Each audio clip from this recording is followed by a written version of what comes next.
नाज़रीन ख़बर है कंदकोट में एसएसपी कश्मीर अमजद अहमद शेख पंहिंजे ज़िले जी इंटेलिजेंस पुलिस टीम के महरमुल हराम में बेदर ड्यूटी सरअंजाम ॾियण ते रोक रक़म तारीफ़ी सर्टिफिकेट ऐं शाबाश ॾिनी।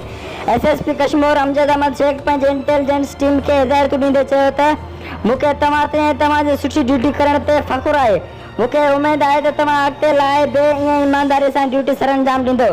SSP Kashmore Kandhkot intelligence incharge मलकापाल समेत सॼे ज़िले जी पुलिस टीम जी वाखाण पिणु कई। हर वक़्तु आगाह रहण लाइ ॾिसंदा रहो JTN वेब न्यूज़।